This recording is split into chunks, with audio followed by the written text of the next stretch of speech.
याद में वो जगह है, लेकिन भगवान आए तो फिर उनको वापस तो जाना ही पड़ेगा। तो जो मुसलमानों के आक्रमण के पश्चात जब उन्हें सब ठंडा हो गया तो फिर जगन्नाथ जी वापस चले गए। और हर 12 साल में एक बार कलेवर भी होता है। हाँ, तो एग्जैक्ट वो वाले विग्रह का तो समाधि हो गया होगा, और अभी जो विग्रह है तो वो रिसेंट कलेवर वाले हो गए, और ये जो विग्रह है तो ये तो वो वाले लकड़ी वाले विग्रह है। और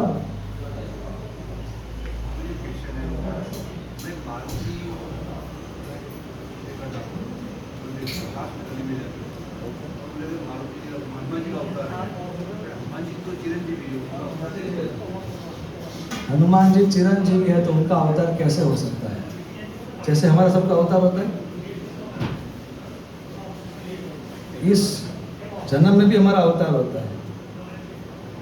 आपने इस यात्रा में सबने अलग अलग दिन पे अलग अलग कपड़े पहने होंगे, हमने भी अलग अलग पहने, भले दिखने में भी लगता है। तो वो हमारा अलग अलग अवतार हो गया। अब जो लोग ज़्यादा शक्तिशाली होते हैं तो वो कपड़े के साथ अपना शरीर भी उस तरीके से बदल सकते हैं। उद्देश्य क्या है? तो हनुमान जी को जब भगवान का सेवा करना है तो भगवान बोले कि वानर बन जाओ, तो फिर वो वानर के रूप में सेवा करता है। लेकिन अगर वही जब भगवान रामचंद्र चैतन्य महाप्रभु बन के आते हैं तो वही हनुमान जी मुरारी के रूप में आते हैं। तो जैसे हम पर्पस के अनुसार हम अपना एक्सटर्नल चेंज करते हैं, तो वैसे ही पावरफुल लोग क्या होता है कि वो अपना इंटरनल भी वो चेंज करता है, लेकिन वो मूल वही रहता है। सो केवल हनुमान जी चिरंजीवी नहीं है, हम सब शाश्वत हैं। लेकिन हम लोग कर्मों के अनुसार अवतार बदलते हैं, वो अपने भक्ति के प्रभाव से अवतार देते हैं। तो भगवान को के साथ प्रेम का आदान प्रदान करने के लिए भगवान अलग अलग अवतार लेते हैं, तो उनके भक्त भी अलग अलग अवतार लेते हैं। तो जिसमें हनुमान जी की है। तो आज हम जाएंगे मोदक ध्रुव द्वीप। कहाँ जाएंगे? तो अभी तक हमने कितने कितने द्वीप किए? अंतरद्वीप, सीमांत द्वीप, गोद्रुम द्वीप, कल कहाँ गए थे? कोल द्वीप। और आज जाएंगे मोदक ध्रुव द्वीप। आप लोग बाकी के 4 कब जाएंगे? वो अगले साल के लिए रखा है। अगले साल आएंगे ना? तो एक्चुअली ये जो 5 जो हमने द्वीप चूज किए, बाकी सब द्वीप में लीला स्थली कम है, और वहाँ पे ऐसा मंदिर और ऐसा ये सब ऐतिहासिक स्थान की याद। तुमने टेबल आपी दे? टेबल ऊपर तो आरती साफ करा। तो एक है जानू द्वीप है, जहाँ पे जानू ऋषि ने तपस्या किया था, और वहाँ पे गंगा जी को यहाँ पे भी आई थी, और गौरा महाप्रभु ने उनको दर्शन दिया था। तो वो छोटी सी लीला है। एक है ऋतु द्वीप, एक है मध्य द्वीप। तो इस तरीके से 9 द्वीप है। तो ये हमने उस तरीके से चुना, ये 5 द्वीप कि जो चैतन्य महाप्रभु से जुड़ा हुआ, चैतन्य महाप्रभु के भक्तों से जुड़ा हुआ, और जो हमें भक्ति के अंदर तुरंत प्रेरणा दे, और उधर कुछ मंदिर भी बना हुआ हो। जैसे आज हम जाएंगे तो आज 5 लीला स्थली है, लेकिन हम 2 ही जगह पे जाएंगे, क्योंकि और 3 जगह पे क्या है? कुछ है ही नहीं। आप हम देखेंगे तो पूछे इसको से, यहाँ तो पेड़ है, यहाँ पे तो कुछ नहीं है। हाँ, लेकिन इधर पांडव आए थे। अच्छा ओके, लेकिन अब देखने का क्या? यहाँ पे सूर्य कुंड है, किधर है? तो इसीलिए हमने वैसी लीला स्थलियाँ चुना कि हम देख पाए ना, रिलेट कर पाए। तो आज हम जाएंगे मोदक ध्रुव द्वीप। पिछले कल्प में, मतलब आज से 1000 चतुर्युग पहले, जब त्रेता युग में भगवान रामचंद्र लीला कर रहे थे, तो भगवान का लीला का पैटर्न सेम रहता है, लेकिन उसमें सब कुछ चीज़ प्लान नहीं रहता। तो कुछ कुछ चीज़ें हर कल्प में चेंज होता है। जैसे भगवान नरसिंह देव हमेशा खंभे से फट के नहीं आते, कुछ कल्प में वो आकाश से भी आते हैं। तो इसीलिए शास्त्रों में अलग, इसको कल्प भेद बोलते हैं, कि भक्त का जो भाव होगा उस वक्त और भगवान का जो भाव होगा उस हिसाब से कुछ डिटेल में चेंज होगा। तो भगवान रामचंद्र पिछले कल्प में जब वनवास गए थे सीता माता और अपने अनुज लक्ष्मण के साथ, तो इस स्थान पे आए थे नवद्वीप में। इस कल्प में नहीं, पिछले कल्प। और आज हम जिधर जाने वाले हैं, जिस द्वीप पे, उस जगह पे भगवान राम आए थे। और ऑफ कोर्स भगवान राम बहुत ज़्यादा सुंदर है, तो उनको देख के सभी लोग को आकर्षण हुआ और सबने भगवान राम का दर्शन किया। सब मतलब पशु पक्षी, फूल पौधे, मनुष्य, सब। तो भगवान ने इधर कुछ टाइम वास किया था। और भगवान फिर एक दिन हल्का सा मुस्कुरा रहे थे। तो जब पति मुस्कुराते हैं तो फिर पत्नी को जिज्ञासा होता है, सूच है को मने, तो फिर पति को बोलना पड़ता है, सच बात है। तो भगवान राम को पूछे सीता माता, आप क्यों मुस्कुरा रहे हो, हमको बताओ।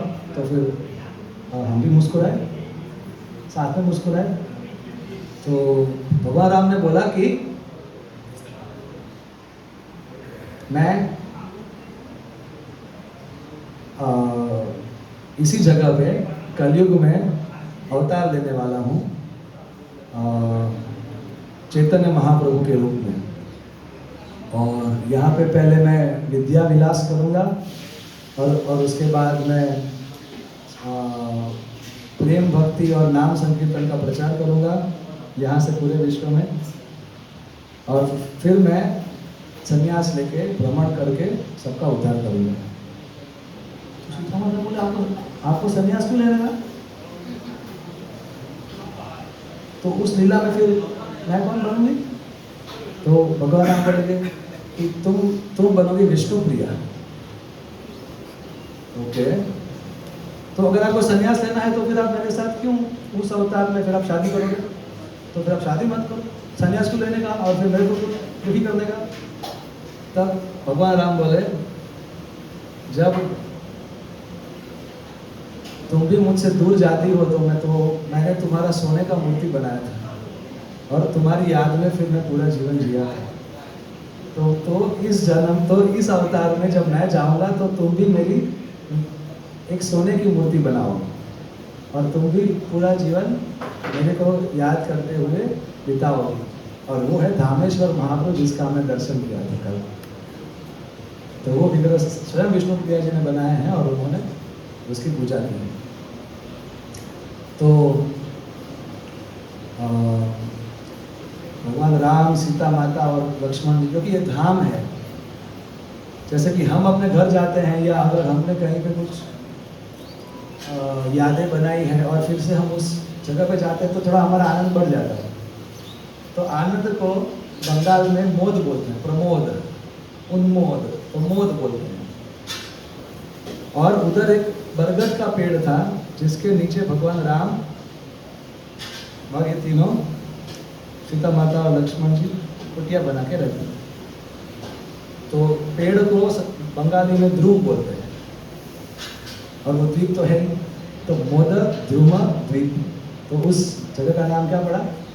मोदक ध्रुव द्वीप। कैसे लगेगा था? ये सब कथा सुनते हैं तो विश्वास आता है कि चैतन्य महाप्रभु भगवान है। हाँ, अभी तो हमारे लिए सब नया है। हमको लगता है कि प्रभु जी कृष्ण भगवान, विष्णु भगवान, ये चैतन्य महाप्रभु कैसे भगवान? हम जब छोटे थे तो हमको किसी ने बताया कि कृष्ण भगवान, और इतने साल बीते ये मानते हुए कि कृष्ण भगवान। तो अभी ये बस हमारे लिए नया है कि भाई चैतन्य महाप्रभु भगवान है, ये बस किसी ने बताया नहीं, लेकिन शास्त्र तो बताता है। और एक नहीं, अलग अलग शास्त्र बताते हैं। और जब ऐसी जगह पे आते हैं और सब तब पता चलता है, अरे चैतन्य महाप्रभु ने किसी को राम का दर्शन दिया, किसी को विष्णु का दर्शन दिया, किसी को कृष्ण का दर्शन दिया, और ये लीला हुई, वो लीला हुई। और हमको लगता है कि यार ये तो पता नहीं आए होंगे कि नहीं आए होंगे। जब यहाँ के देखते हैं उड़ीसा में, बंगाल में लोग चैतन्य महाप्रभु को इतना भजते हैं तो हमारा विश्वास बढ़ता है। तो ये एक नॉर्मल साइकोलॉजी है। मान लीजिए कि हम किसी व्यक्ति को 10 साल से जानते हैं, उसके बारे में सुन रखा है, फिर अगर वो मिलेगा तो थोड़ा उसको स्वीकार करने में आसानी होगी। और अगर किसी को हम पहली बार मिलते हैं, भले वो उस व्यक्ति से भी अच्छा हो, फिर भी हम थोड़ा कॉशियस रहेंगे, ना, सावधान रहेंगे। तो बस वही है, it is normal human psychology. लेकिन हमारा विश्वास शास्त्र के ऊपर है, और शास्त्र के अनुसार हम जिंदगी जीते हैं। हमारा निष्ठा, हमारा बुद्धि, हमारी मति और हमारा जिंदगी का लक्ष्य शास्त्र के अनुसार निर्धारित करते हैं। आज हम जाएंगे 2 जगह पे। मोद द्रुम द्वीप में वृंदावन दास ठाकुर जी का श्रीपट है। श्रीपट मतलब घर। श्रीपट का मतलब होता है घर और मंदिर। तो जिसने अपने घर को मंदिर बना दिया तो आप बोल सकते हो कि ये मेरा श्रीपट है। तो वृंदावन दास ठाकुर के श्रीपट और सारंग मुरारी ठाकुर के श्रीपट। अब बोलिए तो कौन है? तो चैतन्य महाप्रभु जब आए थे, चैतन्य महाप्रभु कौन है? श्री कृष्ण चैतन्य राधा कृष्ण नहीं है। तो जैसे ही राधा कृष्ण आते हैं तो उनके साथ उनके लोग भी आएंगे। तो श्रीमद् भागवतम किसने लिखा? वेद व्यास जी ने। तो कृष्ण का भागवतम वेद व्यास जी ने लिखा, तो कृष्ण चैतन्य का भी भागवतम वेद व्यास जी लिखेंगे। तो वृंदावन दास ठाकुर वेद व्यास जी के अवतार है, जिन्होंने चैतन्य भागवतम लिखा। आप में से कितने भक्तों को पता है कि चैतन्य भागवत नाम का ग्रंथ होता है? हाँ, चैतन्य महाप्रभु की जिंदगी के बारे में 27 बायोग्राफीज लिखी गई है। कितने? उसमें से केवल 9 ही अवेलेबल है, और वो हमारे आचार्य ये 9 के 9 को प्रामाणिक बताते हैं। लेकिन जिसमें से हमको 3 प्रमुख बताई गई है। पहला श्री चैतन्य चरितामृता, जो प्रभुपाद जी ने अनुवाद किया हमारे लिए, जो कृष्णदास कविराज गोस्वामी जी द्वारा लिखित है। दूसरा श्री चैतन्य भागवत की जो वृंदावन दास ठाकुर द्वारा लिखित है। और तीसरा श्री चैतन्य मंगल की जो लोचन दास ठाकुर द्वारा लिखित है, जिन्होंने महाप्रभु को देखा है, या महाप्रभु के कंटेम्पररी टाइम के हैं। वो जब महाप्रभु थे तब उसके जस्ट बाद ही जब वो आए हैं, और महाप्रभु के साथ जो लोग थे वो उनसे मिले हैं और उनसे महाप्रभु के बारे में सुना है, और फिर उन्होंने महाप्रभु के बारे में एज इट इज प्रामाणिक रूप से लिखा है। तो वृंदावन दास ठाकुर ने चैतन्य भागवत की रचना की है, और कृष्णदास कविराज गोस्वामी चैतन्य चरितामृत में अनेकों बार लिखते हैं कि क्योंकि वृंदावन दास ठाकुर वेदव्यास के अवतार है, तो उनसे बेहतर कौन कृष्ण चैतन्य की लीला का वर्णन कर पाए। तो उन्होंने जो जो लीला का वर्णन किया है वो मैं नहीं करूँगा। तो ये एक एटिकेट है, ये एक सदाचार है। मान लीजिए कि अभी मेरा लेक्चर है, और मेरे लेक्चर से पहले मेरे सीनियर का लेक्चर है, तो मेरे सीनियर ने जो जो लीलाएं बोल दी, फिर वो मैं फिर से क्यों बोलूँ? अगर किसी को सुनना है तो मैं क्या बोलूँगा? मेरे प्रभु जी का रिकॉर्डिंग है, वो सुनिए, क्योंकि मुझसे तो अच्छा ही बोलेंगे ना वो। तो कृष्णदास कविराज गोस्वामी ने जो चैतन्य चरितामृत लिखा, तो उसमें मेनली महाप्रभु के संन्यास की बाद की लीलाएं हैं, और चैतन्य भागवत में महाप्रभु के संन्यास की पहले की लीलाएं हैं मोस्टली, और कोई लीला उसमें रिपीट नहीं है। जैसे जगाई मदाई की लीला किधर है, चैतन्य भागवत में है। तो हमारे चैतन्य में तो बहुत संक्षिप्त में बता के पूरा कर दिया, और फिर लास्ट में कृष्णदास कविराज जी लिखते हैं कि चैतन्य भागवत को रेफर करें। केशव काश्मीरी का लीला चैतन्य भागवत में नहीं था, इसलिए चैतन्य चरितामृत में लिखा। तो ये वृंदावन दास ठाकुर किसके अवतार हैं? वेद व्यास के अवतार। अब श्रीवास आंगन हम गए थे, आप सबके लिए खुशखबरी है कि हम आज भी श्रीवास आंगन जाएंगे, और आज शाम को उधर जाके हम कीर्तन करेंगे। क्या लास्ट डे है?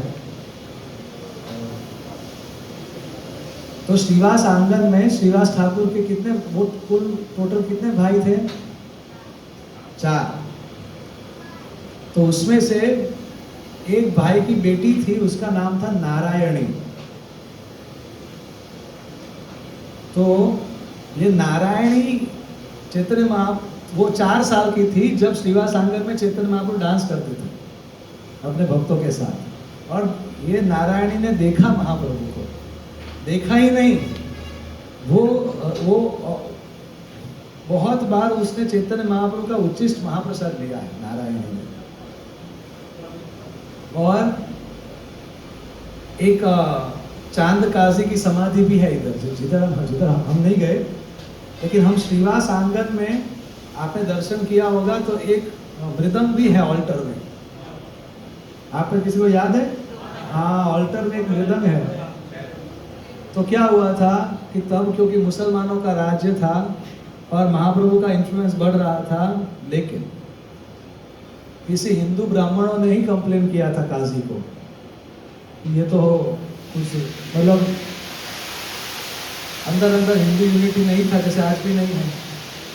तो उन्होंने कंप्लेन किया, तो एक बार हरिनाम संकीर्तन चल रहा था, तो काजी मतलब वहाँ का आप बोल सकते हो मेयर। तो राज्य का जो मेयर होता है, तो वो काजी ने अपने लोगों को, कांस्टेबल्स को, मुसलमान कांस्टेबल को भेजा और संकीर्तन रुकवा के उन्होंने मृदंग तोड़ दिया। तो 500 साल पहले जो मृदंग तोड़ा था वही वो ऑल्टर में रखा हुआ है आज भी, और सबको धमकी दिया था कि आज के बाद आप सब दिखना नहीं चाहिए, और ये सब अपना हिंदू धर्म बंद करो, वरना हम आप सबको मुस्लिम में फोर्सफुली कन्वर्ट कर देंगे। तो सब डर के गए महाप्रभु के पास, तो महाप्रभु तो गुस्सा कर दिया। महाप्रभु बोले कि मेरी इच्छा का विरोध कोई नहीं कर सकता, मैं उस चांद काजी को भी हरिनाम संकीर्तन में नचवा के रहूंगा। और फिर महाप्रभु 1 लाख लोगों को लेके, 1 लाख नहीं, लाखों लोगों को लेके गए थे चांद काजी के घर पे दूसरे ही दिन, और सब लोग मशाल लेके आके बाहर खड़े थे। महाप्रभु इतने इन्फ्लुएंशियल थे, इतने लोकप्रिय थे कि महाप्रभु ने, तब तो ऐसा कुछ था नहीं रिकॉर्डिंग एडवर्टाइजमेंट, महाप्रभु ने केवल ऐलान किया कि अभी हम नॉन कॉपरेशन मूवमेंट शुरू करेंगे, सिविल डिसोबीडियंस मूवमेंट। तो महाप्रभु आगे चले और पीछे से पता नहीं कहाँ से लाखों लोग आ गए, हाथ में मशाल लिए, और महाप्रभु जाके चांद काजी के घर पे दरवाजा खटखटाया। उससे पहले तो चांद काजी के तक खबर पहुंच चुकी थी, आगे से लाखों लोग आ रहे हैं मशाल लेके विद्रोह करने के लिए। तो अब मान लो कि लाखों का भीड़ है हमारे घर, तो फिर क्या करेंगे? हाथ में मशाल सरेंडर करें। तो चांद काजी बाहर ही खड़े थे दरवाजे।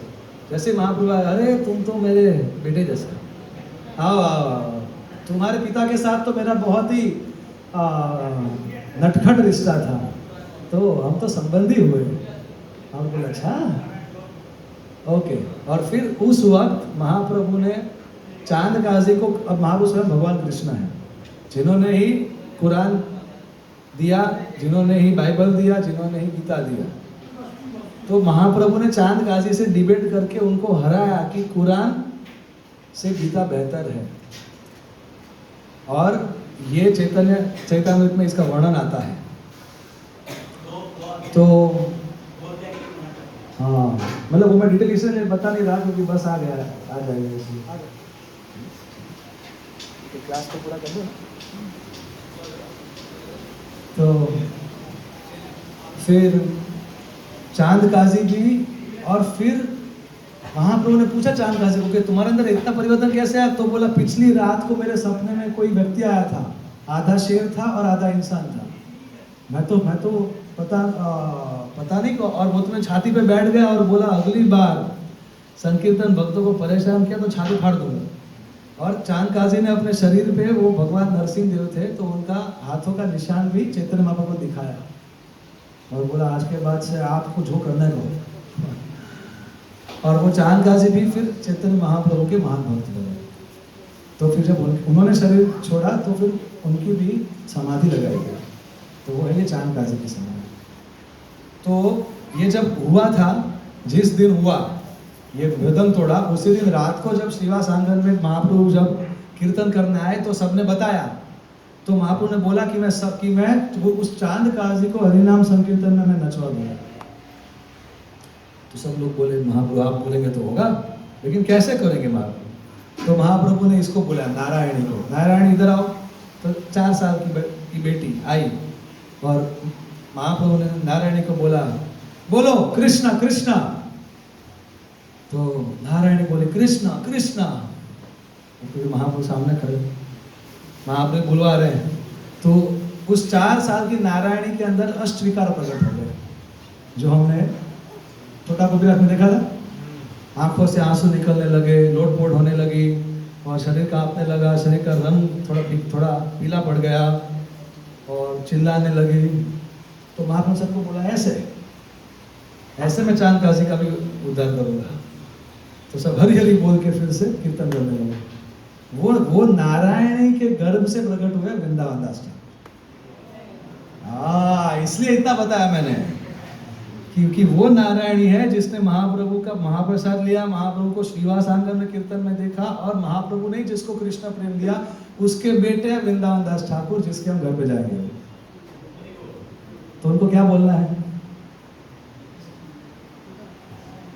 थोड़ा हमारा भी थोड़ा नंबर लगा दो। हम भी चैतन्य भागवत, मतलब हम भी चैतन्य लीला को तत्व से समझे और हम भी उसको जिंदगी में उतार के हमारे भी हृदय में कृष्ण प्रेम आए।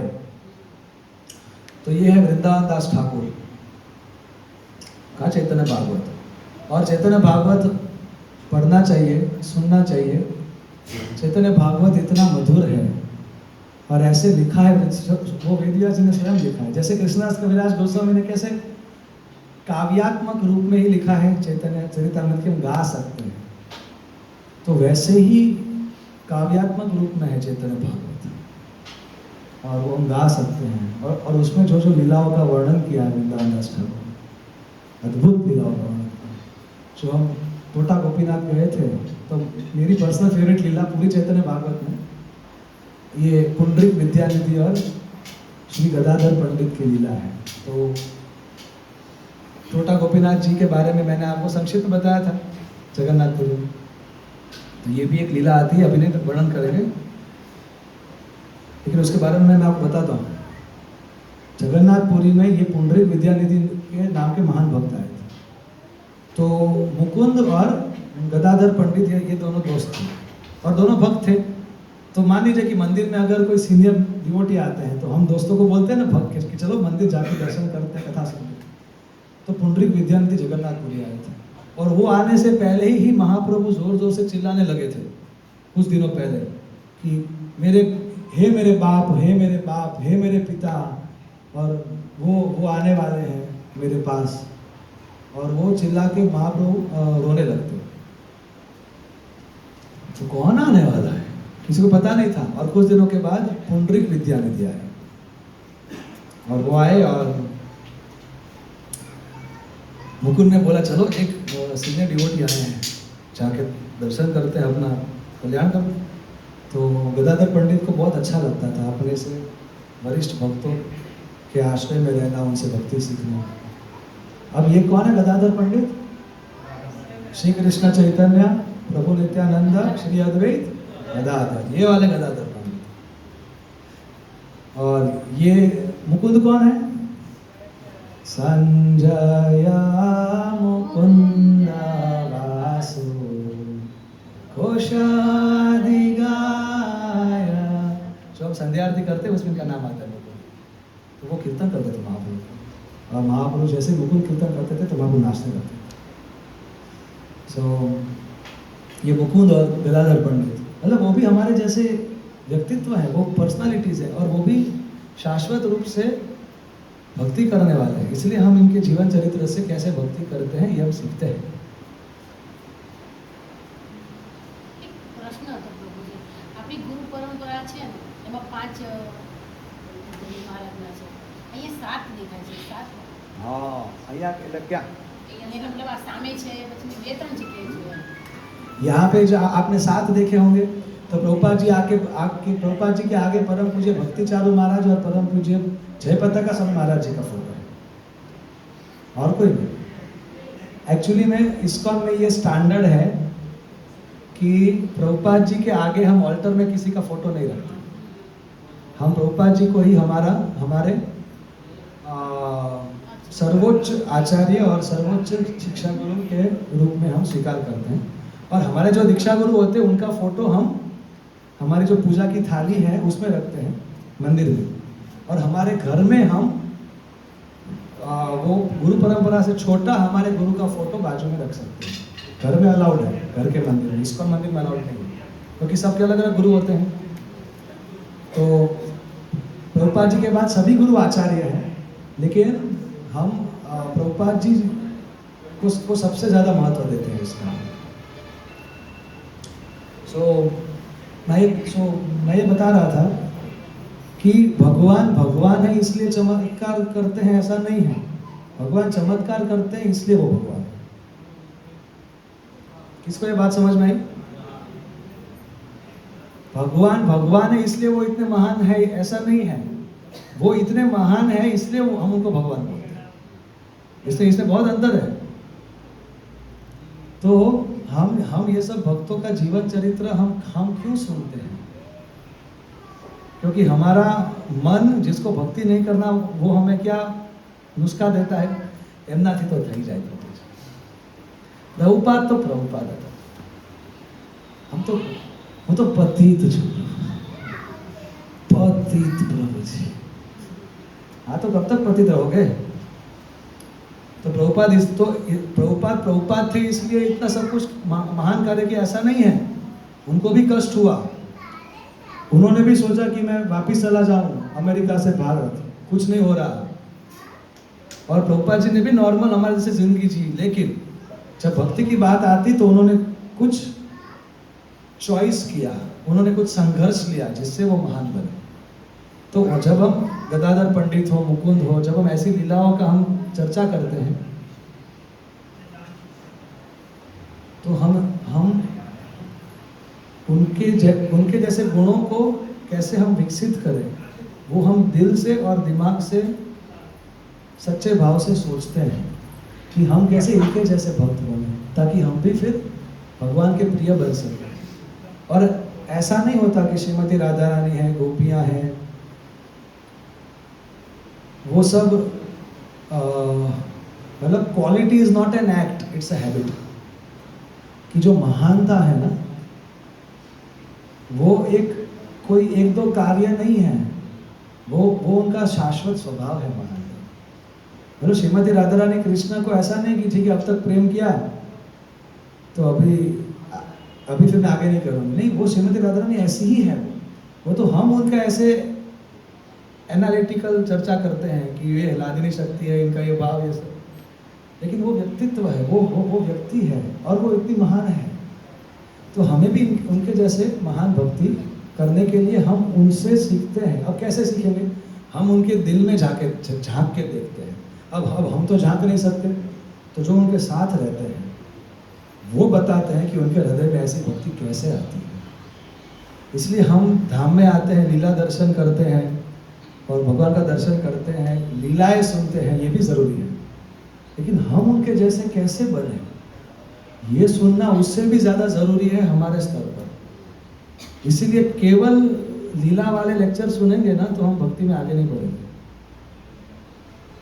लीला और तत्व दोनों से मिश्रित वाला जब हम लेक्चर सुनेंगे तो हमें पता चलेगा कि प्रभु जी ये महान महान लीला है, लेकिन ये मैं कैसे अप्लाई करूं। सो ये जो पुंडरीक विद्यानिधि आए तो मुकुंद ने बोला चलो सीनियर डिवोटी के हम दर्शन करते हैं। सो गए तो पुंडरीक विद्यानिधि तो राजा जैसे रहते थे नवद्वीप में, और उधर से पूरी आए थे। तो राजा कैसे रहते हैं, अब वो ठाठ माठ के कपड़े थे, पान चबा रहे थे और हुक्का भी पी रहे थे, और उनके आसपास युवक युवतियाँ थी कि जो उनको चामर लगा रही थी, और दो लोग खड़े थे इधर पान के साथ, दो लोग खड़े थे वो जिसमें वो पान की पिचकारी डाले वो पकड़ के, और एकदम आरामदायक सोफा था और एकदम पैरों के ऊपर पैर चढ़ा के बैठे थे, और ऐसा दृश्य। और मुकुंद ने प्रणाम किया कि सीनियर डिवोटी। मुकुंद बोले अरे ये तो 4 नियम भी फॉलो नहीं करते, हुक्का भी थे, और जितने भक्त ऊंचे जाते हैं तो वैसे उतना वैराग्य होता है, सादा जीवन उच्च विचार। ये तो क्या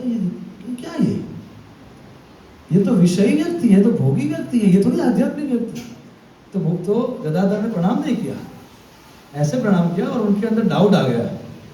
तो मुकुंद ने सेंस कर दिया कि ये बाहर से देख रहे हैं वैष्णव। तो मुकुंद ने एक श्लोक का उच्चारण किया भागवतम में से, वो जो पूतना का वध किया और उसके बाद पूतना को माता का स्थान दिया किसने, कृष्ण ने। तो वो वाला श्लोक बताया, अहो बकीयम स्तनकालभूतम कम वा दयालु शरणम व्रजेम। इतने दयालु व्यक्ति कौन होंगे, तो मैं क्या इधर उधर भाग रहा हूँ। इनके अलावा आश्रय और चरण, इससे मतलब ऐसे व्यक्ति से ज्यादा उपयुक्त व्यक्ति कौन होगा जिसको मैं प्रेम करूंगा, जिसके साथ अपना रिश्ता बांधूंगा, इतना दयालु व्यक्ति। तो अब मैं और किसका आश्रय हूँ, ऐसे शुद्धे को सही बोलते हैं। ये जैसे श्लोक मुकुंद ने बोला, ओहो, तो पुंडरीक विद्यानिधि तो सीधा कूदे अपने आसन से और लोटपोट होने लगे, और वो पान गया, पिचकारी गई, और उनके लोगों के लिए तो ये सब नॉर्मल था, लेकिन वो पुंडरीक विद्यानिधि अपने कपड़े फाड़ने लगे और जोर जोर से कृष्ण कृष्ण चिल्लाने लगे, और शरीर में अष्टविकार प्रकट हो गए। तथातर पूरे बाप, ये तो श्लोक मैंने भी सुना, मेरे को तो कुछ हुआ नहीं, और इतना भाव कृष्ण के प्रति। फिर गदाधर ने दंडवत किया और फिर बोला अपराध हो गया भाई, मानसिक अपराध। गदाधर पंडित ने मानसिक अपराध इतना सीरियसली लिया कि फिर पुंडरीक विद्यानिधि से उन्होंने दीक्षा ली उस अपराध को, उस मन में हुए अपराध को न्यूट्रलाइज करने के लिए, शांत करने के लिए। सोचो कि हमें वैष्णव समाज में मन का अपराध को भी कितना हमको सीरियसली लेना चाहिए। तो ये लीला चैतन्य भागवत में बहुत सुंदर इसका वर्णन है कि पुंडरीक विद्यानिधि का जो भाव है कृष्ण के प्रति। तो गदाधर पंडित श्रीमती राधा रानी के अवतार है चैतन्य लीला में, और पुंडरीक विद्यानिधि वृषभानु के अवतार है। वृषभानु श्रीमती राधा रानी के पिता है ब्रज में। तो ऑलरेडी पहले ही दोनों का रिश्ता ऑलरेडी है, इसलिए फिर दीक्षा लिया। तो फिर हम जाएंगे सारंग मुरारी ठाकुर के श्रीपट पे, मतलब उनके घर या मंदिर में। तो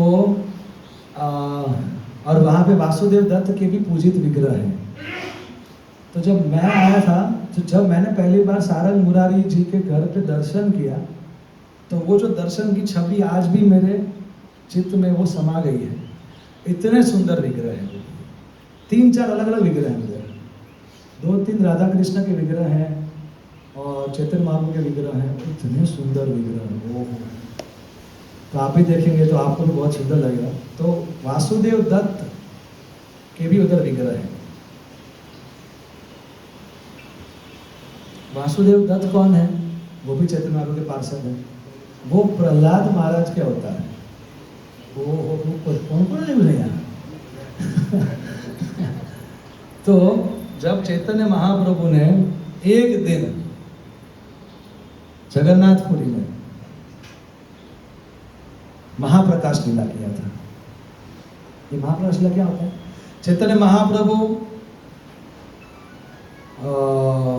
जगन्नाथपुरी में किया था या फिर मायापुर में किया था? हाँ, तो श्रीधर उधर भी थे, मायापुर में। तो महाप्रभु ने महाप्रकाश लीला किया था नवद्वीप में। मतलब उस दिन महाप्रभु बैठ गए सिंहासन के ऊपर। शिवासांगन में किया था, हाँ, शिवासांगन में। तो महाप्रभु जहाँ पे भगवान का ऑल्टर था, जो ऊंचा सिंहासन, उसी सिंहासन पे महाप्रभु खुद बैठ गए और महाप्रभु ने अपना विष्णु रूप बताया सभी भक्तों को, और कृष्ण रूप दिखाया, राम रूप दिखाया, और बोला हूँ छू, बोलो क्या चाहिए। और वो स्वयं महाप्रभु भगवत आवेश में अपने सभी भक्तों का गुणगान करने लगे। तो जब हरिदास ठाकुर की बारी आई, तब महाप्रभु ने हरिदास ठाकुर को पूछा कि जब आपको 22 बाजार में कोड़े मारे गए तो आपको क्यों नहीं लगा, आपको क्यों दर्द नहीं हुआ? तो हरिदास ठाकुर बोले कुछ जवाब नहीं। तब महाप्रभु ने अपना पीठ दिखाया और बोला कि वो सब कोड़े मैंने लिए थे, इसलिए तुमको दर्द नहीं हुआ। तो ये सुन के हरिदास ठाकुर बेहोश हो गए कि मेरे को जो लगना था। फिर महाप्रभु बोले मैं तो सुदर्शन लेके आया था, तुमने मुझे मना कर दिया। अब हम भक्त पराधीन, तो अब मैं तुम्हारा कष्ट देख नहीं सकता और तुमने मुझे अनुमति नहीं दिया मैं इनको मारूं, तो फिर क्या? तो फिर मैंने सब मार अपने पे ले ली। मैं इतना प्रेम करता हूं तुम्हें हरिदास। तो हरिदास बेहोश हो गए। फिर सबको बोला कि श्रीधर को बुला के लाओ। फिर श्रीधर का गुणगान किया महाप्रभु ने सभी भक्तों को। तब भक्तों को पता चला कि अरे हम जिन भक्तों के साथ रहते हैं वो सब कितने महान हैं। तो हम भी जो भक्तों के साथ यात्रा करने आए हैं, आज भले ही उनका जो भी स्तर हो, पता नहीं 10 साल के बाद 20 साल के बाद वो कितने आगे बढ़ गए। आज हम जिसका अपराध करें, कल वो डंडा लेके महाराज बन के घूमेंगे इसको। तो प्रभुपाद जी ने बताया था कि आपको पता चले इस्कॉन में कि आपके बगल में जो भक्त है वो कौन है, तो आप बेहोश हो जाओगे। ऐसे ऐसे भक्त हैं इस्कॉन। तो महाप्रभु ने श्रीधर को का गुणगान किया और बोला कि क्या चाहिए। तो श्रीधर बोले क्या चाहिए? कि हर जन्म में मेरे को मोक्ष भी नहीं चाहिए, मेरे को भगवत धाम भी नहीं चाहिए, मेरे को हर जन्म में मैं ऐसे ही गरीब व्यक्ति बनूं, मेरे पास कोई पैसा ना हो, केवल एक ही लोटा हो मेरे घर में जिससे मैं सब काम करूंगा, और मेरे छत से भी बारिश का पानी गिरेगा। इतना गरीब बनूं मैं हर जन्म में, और हर जन्म में मैं ऐसे केला बेचूं, और हर जन्म में आप निमाई बन के आओ, और आप मेरे साथ हर रोज 2 घंटा प्रेम का झगड़ा करो, और आप मेरे आगे आगे भागो और मैं आपके पीछे पीछे भागूं। इसके अलावा और कुछ नहीं चाहिए मुझे। और ऐसा श्रीधर ने दो हाथ ऐसे महाप्रभु की ओर करके रोते रोते बोला, और फिर रोते रोते बोलते बोलते फिर वो लोटपोट होने लगे। महाप्रभु के प्रति जो प्रेम था वो उनसे सहा नहीं गया जब वो बोल रहे थे। तब सभी भक्तों को पता चला, आप आओ भगत, पता ही नहीं था ये तो केला बेचता था। और फिर इनका बारी आया वासुदेव दत्त का। तो महाप्रभु ने वासुदेव दत्त को बोला क्या चाहिए। तो ये वासुदेव दत्त कौन है, कितने महान भक्त थे कि उनके शरीर में कोढ़ का रोग हुआ था। तो बहुत सारे जीव जंतु उनके शरीर को खाते थे। तो अगर गलती से कोई जीव जंतु नीचे गिर गया तो उसको पकड़ के फिर से वो अपने शरीर में लगा देते कि इस शरीर पे जितना मेरा अधिकार है उतना ही तुम्हारा भी अधिकार है। तो इतना दया जो हम कल्पना नहीं कर सकते। हम तो कोई आ बैठ ले, हरि बोल यमलोक गच्छन्ति, जैसे कि ये मच्छर है, तो मैं और ये मच्छर हम दोनों एक ही हैं। मैं भी आत्मा हूँ, ये भी आत्मा है, बस ये शरीर अलग है। तो भगवान की सृष्टि में हर आत्मा का समान अधिकार है। क्या कॉन्शियसनेस। तो महाप्रभु ने वासुदेव दत्त को पूछा क्या चाहिए। तो वासुदेव दत्त ने बोला मेरी एक इच्छा पूरी कर दो महाप्रभु, कि इस ब्रह्मांड में जितने भी आत्माएं इधर कष्ट भोग रही है आप सबको अपने साथ भगवत धाम लेके जाओ। लेकिन आप सोच रहे होंगे कि सबका तो कर्म का थैला है, तो सबका कर्म मेरे को दे दो, मैं इधर हमेशा के लिए कष्ट भोगता रहूंगा, लेकिन ये सब मेरे भाई बहन हैं, इन लोगों का कष्ट मुझसे झेला नहीं जाता, तो सबका कष्ट मेरे को दे दो और आप सबको भगवत धाम को दे दो। ऐसा प्रार्थना किया वासुदेव। क्या ऐसी प्रार्थना हम कर सकते हैं? सुनने के बाद भी नहीं कर सकते, एटलीस्ट मैं नहीं कर सकता। मेरे को बोले कि मेरे को किसी एक का लेना है तो भी सोचूंगा अरे मारो थेलो ओछो। आज ही सवेरे थोड़ा पेट खराब हो गया था मेरा, तो कितना कष्ट हुआ। तो मतलब किसी का कष्ट लेना, तो इसीलिए जो गुरु होते हैं, शिक्षा गुरु और दीक्षा गुरु, वो हमारे कर्म लेते हैं, इसलिए हमसे आसानी से भक्ति हो रही है। तो इसलिए हम सब श्रेय गुरु को देते हैं, क्योंकि वो हमारे कर्म लेते हैं। इसलिए हमको दूसरे नए कर्म नहीं बांधने चाहिए भक्ति में आने के बाद। तो वो वासुदेव दत्त के पूजित विग्रह सारंग मुरारी के आंगन में उनके एक विग्रह है वासुदेव दत्त का। अब ये सारंग मुरारी कौन है? ये एक व्यक्ति नहीं है, ये दो अलग अलग व्यक्ति। सारंग अलग व्यक्ति हैं, सारंग ठाकुर, और उनके शिष्य हैं मुरारी। लेकिन दोनों का नाम एक साथ कैसे आया? ये सारंग ठाकुर भी चैतन्य महाप्रभु के पार्षद हैं। पार्षद मतलब नियर एंड डियर वन, कि जो महाप्रभु के साथ ही रहे नवद्वीप में। तो महाप्रभु ने बोला भाई दीक्षा दो, तुम इतने महान भक्त हो और मैं आया हूं प्रचार करने के लिए, तो तुम दीक्षा दो। सारंग ठाकुर बोले नहीं दूंगा। हम बोले क्यों? अरे किसी को शिष्य बनाऊंगा तो वो फिर आके सवाल करे और फिर मेरे को उसको क्लास देना पड़ेगा, मेरे को उसको काउंसलिंग देना पड़ेगा, टाइम वेस्ट है बाबा। मैं तो आपका भजन करूँगा, मैं तो आपका माला करूँगा, मैं तो अपना भागवत पढ़ूंगा, मेरे को शिष्य नहीं चाहिए। हाँ मेरे को इस्कॉन में तो अभाव नहीं, क्योंकि इस्कॉन में प्रभुपाद का भाव, दीना हीना यत्ता छिलो, कोई भी हो आ जाओ, सबका उतर हो जाएगा। इसलिए हम सब प्रभुपाद के अनुयायी हैं, तो इसलिए हम, लेकिन अंदर से ये भाव रहना चाहिए कि फॉलोअर्स जितने कम हो उतना अच्छा, ताकि हम अपने भजन पे फोकस कर सकें। जिसको फॉलोअर्स, जिसके लिए धन और स्त्री या पुरुष का आकर्षण या अनुयायी, जिनके लिए तपस्या है, वही उसको स्वीकार कर सकते हैं। क्योंकि जब हम कोई चीज को तपस्या से भाव से स्वीकार करेंगे तब हम उसमें बंधेंगे नहीं। तो सारंग ठाकुर ने बोला होना दीक्षा, तो महाप्रभु ने बोला नहीं दीक्षा देना शुरू करो, आप महाप्रभु की आज्ञा क्या करें। तो सारंग ठाकुर बोले ठीक है, कल मैं जिस पहले व्यक्ति को देखूंगा उसको मैं दीक्षा दूंगा। अगर हमको पता होता तो हम तो पहुंच जाते। मैं भी सोचता था कि यार जब महाप्रभु आए थे तो मैं तुम्हें किस योनि में भटका, कीड़ा भी बन जाता तो भी उधर हो जाता। झारखंड में महाप्रभु गए और सबको नचवा दिया बाघ शेर को, तब मैं हिरन भी बन जाता तो भी उत्तर हो जाता मेरा, अगर मैं झारखंड में हिरन होता। लेकिन हम उससे भी ज्यादा सौभाग्यशाली हैं, क्योंकि हम प्रभुपाद जी के 50 साल, प्रभुपाद जी के जाने के 30-40 साल के बाद हमारा जन्म हुआ है और हम इस्कॉन में आ गए हैं। तो महाप्रभु और उन सब आचार्य और विशेष रूप से प्रभुपाद जी का पूरा कृपा हमारे ऊपर है, तो अभी हमें कुछ नहीं करना, केवल इस्कॉन में रहो, वैष्णव अपराध मत करो और माला ध्यान पूर्वक करो, करने का प्रयास करें। हमारी वजह से किसी भक्त को दुख ना हो और माला ध्यान पूर्वक करने का प्रयास करें, बस इतना ही करना है इस्कॉन में।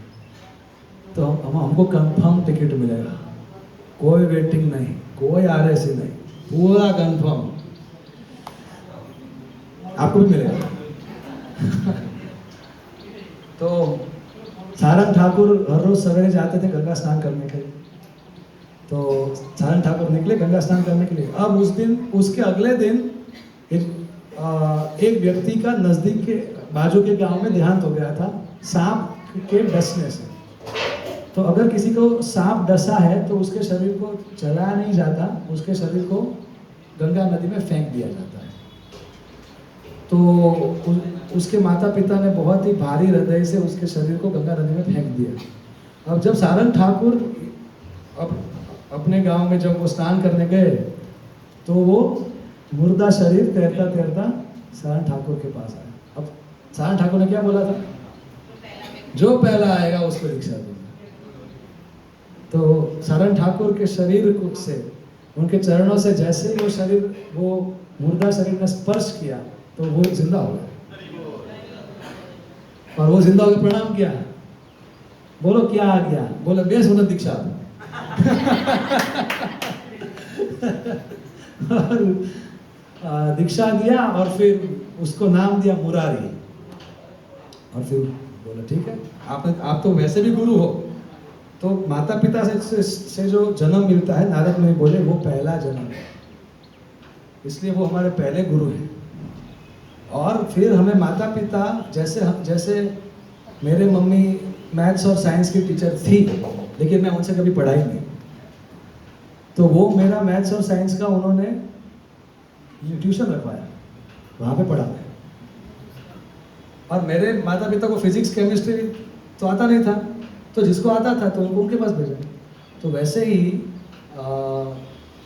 मनुष्य जीवन में हर मनुष्य को ये समझना चाहिए कि आत्मा का कल्याण मनुष्य जीवन का लक्ष्य है। लेकिन हर कोई व्यक्ति आत्मा के विषय में एक्सपर्ट नहीं होता। तो अगर माता पिता ही एक्सपर्ट हो तो फिर माता पिता को ही उसका गुरु बनना चाहिए। लेकिन अगर माता पिता एक्सपर्ट नहीं है तो फिर जैसे अपने बच्चे को स्कूल भेजा, वैसे ही फिर हम अपने बच्चे को मंदिर भेजेंगे। भाई हमको नहीं पता, जिसको पता है आप उनसे सीख लो। तो जब दीक्षा होता है तो गुरु पिता बनता है और शास्त्र माता बनता है, तो ये दूसरा जन्म होता है। और जब उसका ब्राह्मण दीक्षा होता है तब गुरु पिता बनते हैं और गायत्री देवी माता बनती है। तो इस तरीके से 3 जन्म नारद मुनि ने भागवत में बताया। तो ये मुरारी ने बोला वैसे भी आप गुरु हो, और अब आपने तो मुझे जीवन दान सचमुच दिया, अभी तो पूरा जीवन आपके नाम, बताओ क्या करना है। बोला आओ चलो सेवा करो, ऐसे हो करो, ऐसे साधना करो, ऐसे सेवा करो और अपना जीवन सफल करो। तो अब उनके माता पिता को पता चला, किसके? मुरारी के। अरे जीव तो है, वेरी गुड, तो आया लेवा माटे। तो मुरारी ने प्रणाम किए, चरण स्पर्श किए और बोले आप मेरे माता पिता हो, आप पूजनीय हो, लेकिन आपने तो विधि अनुसार आपने तो मेरा त्याग कर ही दिया था और मैं तो मर ही गया था, इन्होंने जीवन दान दिया, तो आपको क्या लगता है, क्या मुझे इनके लिए अपना जीवन नहीं जीना चाहिए? तो उनके माता पिता को कष्ट हुआ, लेकिन फिर वो भी समझे कि बात तो सही है।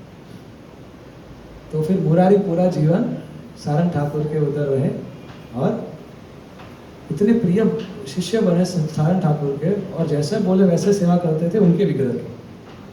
तो मुरारी इतने गुरुनिष्ठ शिष्य बने कि वो मुरारी का नाम पड़ गया सारंग मुरारी ठाकुर।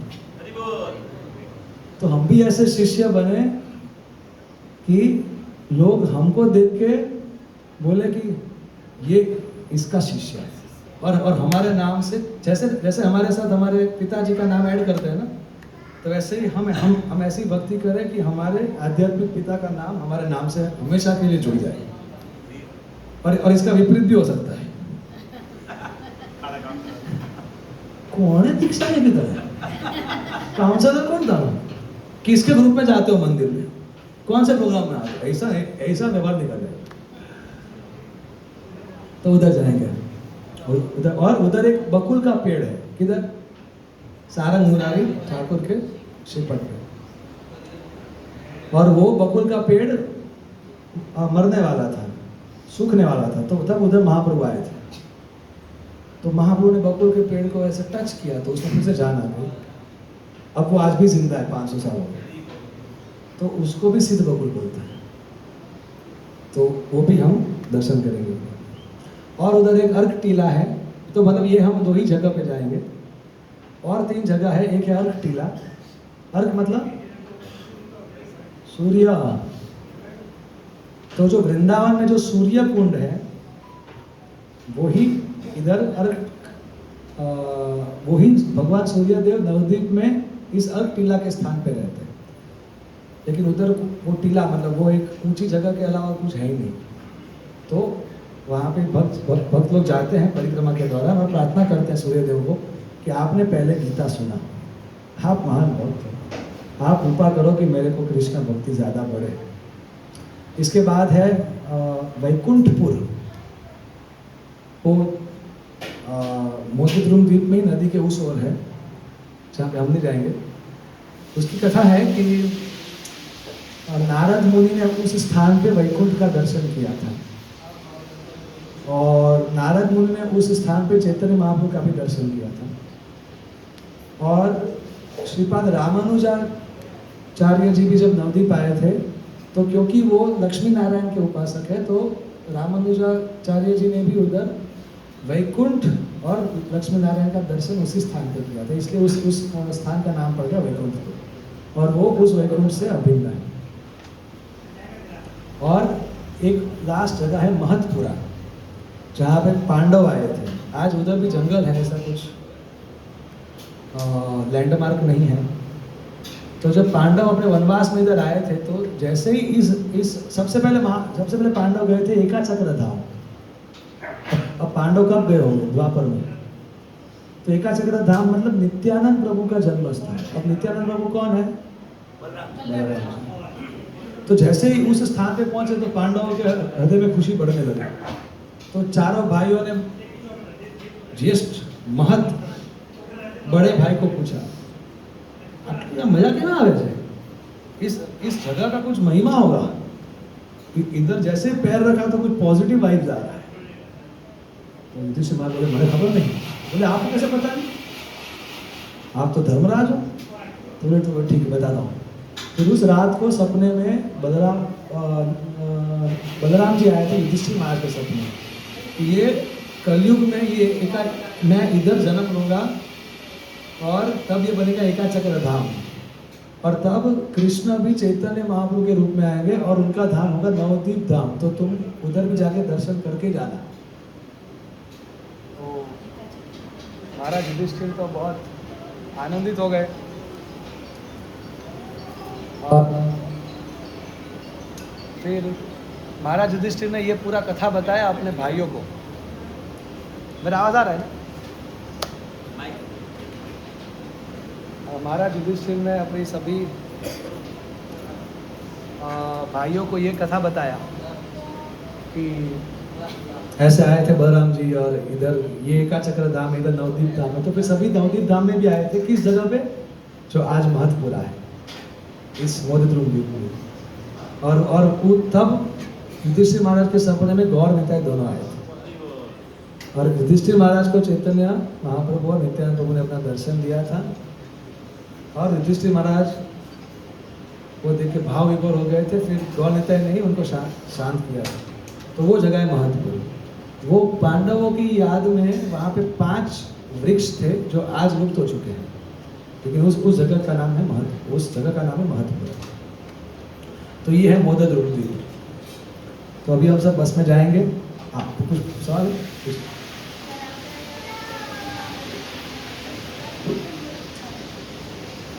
क्योंकि गुजरात में चैतन्य महाप्रभु ने ये सेवा हमारे सबके लिए बाकी रखी, इसलिए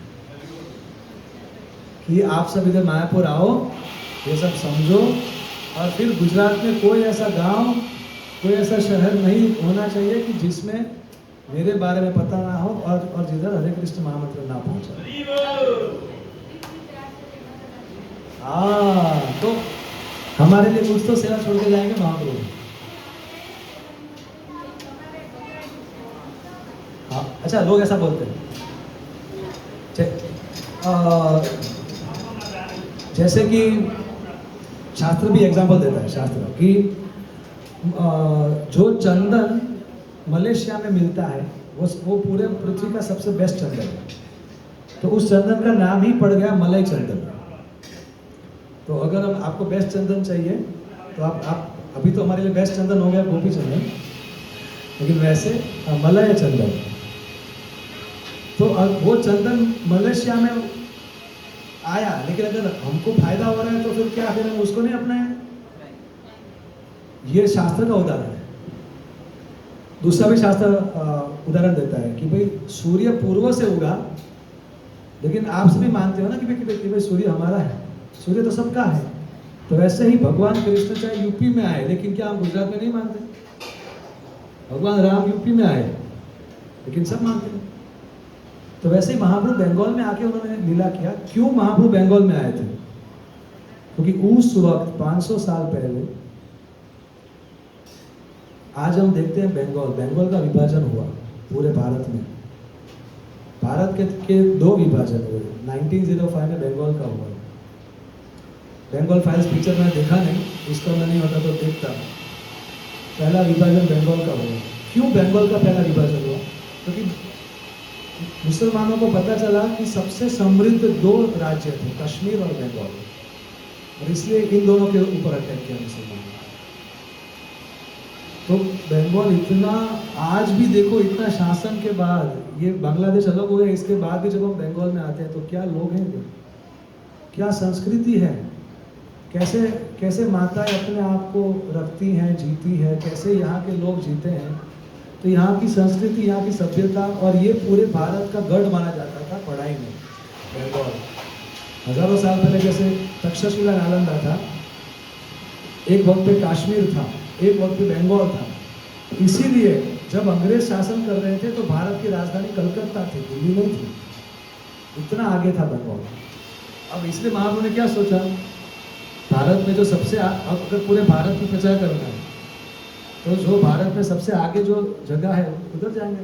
राजधानी कलकत्ता, तो बंगाल, तो इसलिए फिर महाप्रभु बंगाल में आए। और इसलिए फिर सभी आचार्य बंगाल में आए, क्योंकि फिर महाप्रभु का ही तो लिखना था।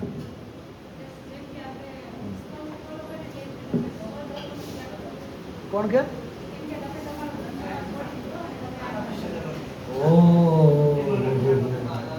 स्वधर्म कौन बताएगा? टी बताएगा, व्हाट्सएप बताएगा, या फिर शास्त्र बताएगा? तो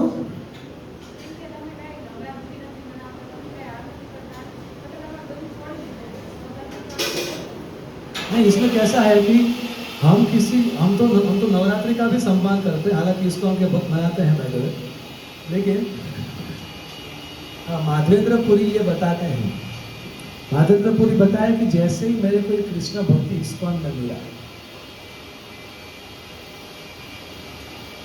तो मैंने समझा कि भगवान कृष्ण परम आश्रय है।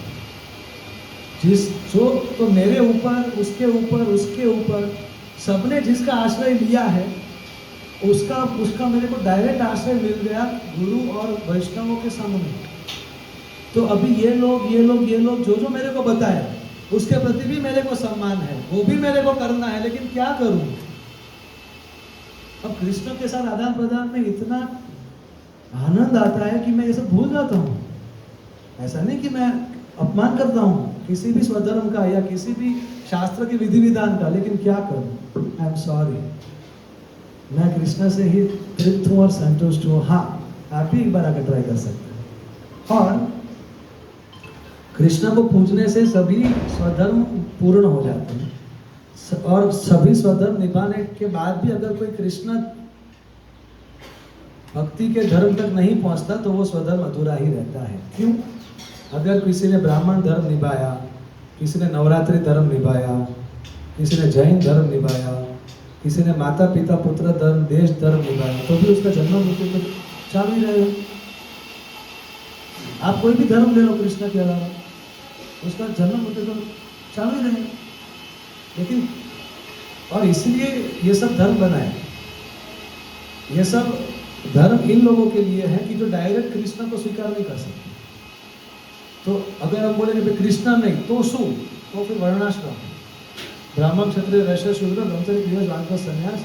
तो धीरे धीरे अपने धर्म अर्थ काम की अशुद्धि को साफ करो, ताकि फिर आपके अंदर मोक्ष की इच्छा जागे। जब मोक्ष की इच्छा जागेगी तो सवाल आएगा कि मेरे को मोक्ष कौन देगा? तो हरिम बिना मृत्यु न करंती, वेद बताता है, भागवत बताते हैं कि जीवे तो योग मुक्ति पदे से डायबा, मोक्ष केवल भगवान हरि दे सकते हैं। तो कोई पूछेगा शिव जी नहीं दे सकते, शिव जी भी दे सकते, लेकिन वो देंगे नहीं आउट ऑफ एटिकेट। शिव जी भी बोलेंगे कि कृष्ण के पास जाना चाहिए। सो केवल भगवान हरि ही हमको मोक्ष दे सकते हैं, बाकी तो जन्म मृत्यु में घूमते रहो। इसीलिए मनुष्य जीवन का लक्ष्य स्वधर्म को का पूर्णतया पालन केवल नहीं है, स्वधर्म का पालन करते करते ये समझना कि दो धर्म होते हैं, स्वधर्म और सनातन धर्म। तो जो शरीर का धर्म है उसको स्वधर्म बोलते हैं, आत्मा के धर्म को सनातन धर्म बोलते हैं। तो केवल स्वधर्म करूंगा तो फिर मेरे को बेहतर शरीर मिलते रहेंगे, लेकिन मेरा जन्म मृत्यु तो चालू रहेगा, लेकिन मैं तो आत्मा हूँ। तो बेस्ट जीवन क्या है कि हम स्वधर्म और सनातन धर्म दोनों का पालन करें। जैसे कि मैं ब्रह्मचारी आश्रम में तो फिर मैं ऐसा नहीं बोल सकता कि बस अब तो मैं कृष्ण भक्ति करता हूँ तो अपने ब्रह्मचारी आश्रम का मैं नीति नियम का पालन नहीं करूँगा। अभी मैं शुद्ध भक्त थोड़ी बना हूँ, अभी थोड़ी मेरे को कृष्ण का प्रेम आ गया हृदय में, नहीं आया है। तो जो दोनों को बैलेंस करके चलता है वो बेस्ट है। अब तो अगर कोई गृहस्थ है, अगर किसी का पुत्र परिवार है, अगर हम किसी देश के नागरिक हैं तो हमको भी इलेक्शन में जाके वोट देना चाहिए, वो सब हमारा धर्म है, स्वधर्म है। हाँ, लेकिन अगर दोनों क्लैश करें तो हमें सनातन धर्म को चूज करना चाहिए, बस इसलिए हम चूज करें। कैसा लगा ये समझ, अच्छा लगा? आप बोला प्रभु जी माइक छोड़ता है।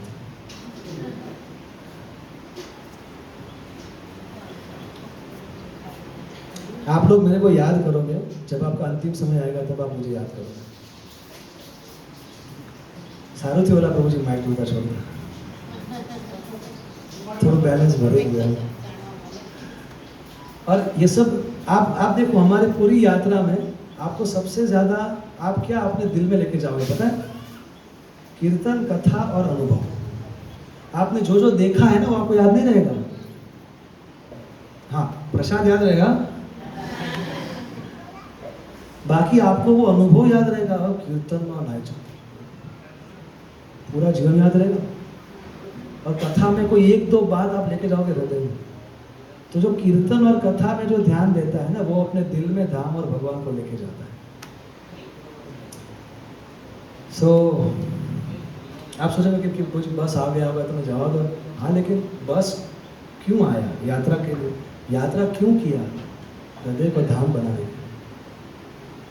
इसीलिए जब हम, ऑफकोर्स आप सब मेरे सीनियर हो, but as a matter of etiquette जब हम जूनियर होते हैं तो हम अपना मत रखते हैं, फिर हम सीनियर को अनुमति देते हैं कि आपको पता है कि मेरा आध्यात्मिक हित किसमें है, तो आप डिसाइड करें। अगर आपको लगता है कि अभी लेक्चर जरूरी है तो फिर आप लेक्चर करोगे। पहले मेरे को नींद आ रहा है, मैं खड़े खड़े सुनूंगा, खड़े खड़े सुनूंगी, मेरा मन नहीं लग रहा, मेरे को घूमने जाना है, मेरे को छोड़ो, मेरी छाती के ऊपर बैठ गए हो आप, कुछ भी लगे। लेकिन इतना आध्यात्मिक समझ होना जरूरी है कि अगर मैंने किसी को सीनियर स्वीकार किया है तो मेरा आध्यात्मिक भला मुझसे तो ज़्यादा वो तय कर पाएंगे। तो जनरली वो मुझे फ्रीडम देते हैं। कहीं पे अगर उन्होंने बोला ये करो तो फिर मुझे कर देना चाहिए। ये जिसके अंदर रहेगा तो उसका बहुत ही फास्ट आध्यात्मिक प्रगति होगा।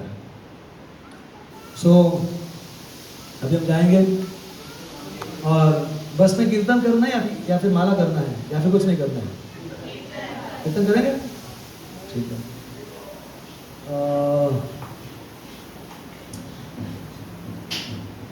आज का शेड्यूल बता दो। कुछ डिवोटीज का फीडबैक आया मेरे पास कि